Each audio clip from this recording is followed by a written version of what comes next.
there's a toxic partner in this relationship, and we know who it is. You know, Harry is not the person that he is now. When you look at the two differences of what we know him as and to what I'm not... Okay, so let me just... Well, hang on. Can I just cut in? I'm listening to you. You're bashing this woman in front of me, and I'm not going to tolerate it. I'm going to come to you. You are. She, by the way, is unloading a load of manure all over her family in the next 48 hours. So we'll come to you. One moment. Just want to finish on one point about the lying is one thing. The hypocrisy. These two go on about carbon footprint, about the environment. And where do they wash up to get this award? In another private plane. I mean, to me, again, they say one thing, they preach one thing, but they do the complete opposite. Right, the stage is yours. Thank you. Just give me one good reason why we shouldn't be feeling this way about these two. OK, you know what? I'm going to start with the first point, because I've had to listen to a load of people vilify this woman all day, every day, and you know what? I'm fed up with it. So, first point, OK?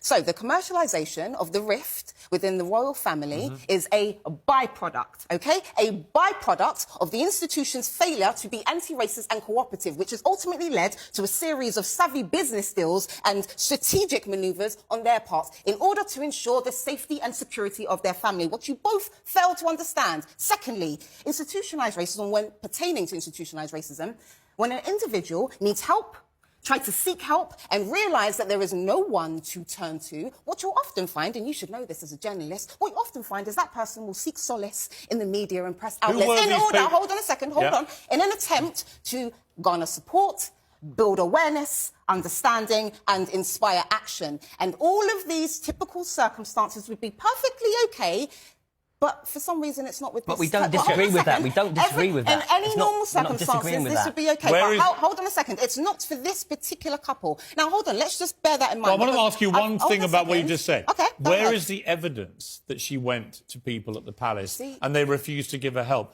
Who were these people? Nearly 2 years later, we still don't have any names. OK. Nothing. Right, so you're holding on to the fact that she won't give names, and I've already told you that. I think she's a liar. Hold on a second. Right, I think she's a barefaced liar. So you're categorically saying that she's a liar. Yes. But right, so let me just say this. Firstly, she said her son hadn't been made a... She said, well, I'm going to say why I call her a liar. She said to Oprah Winfrey her son had not been made a prince because of his skin colour. Absolute lie. OK, so this is what... OK, the lie. By virtue of the fact that you've come out with that opinion or thought, shows me that you have a very rudimentary understanding of racism. So let me break it down to both of you, OK? That's just a fact. Hold on a second. No, hold on a second. Hold on a second. No.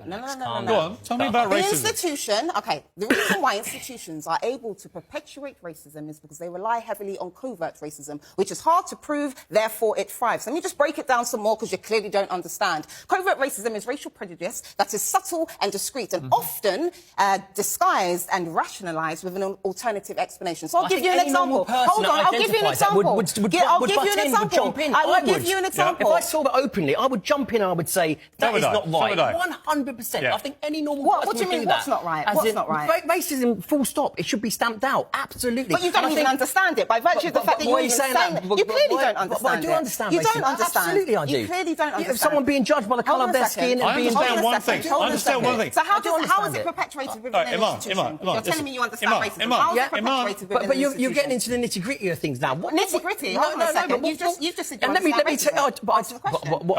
Let me ask you. Excuse me, time out.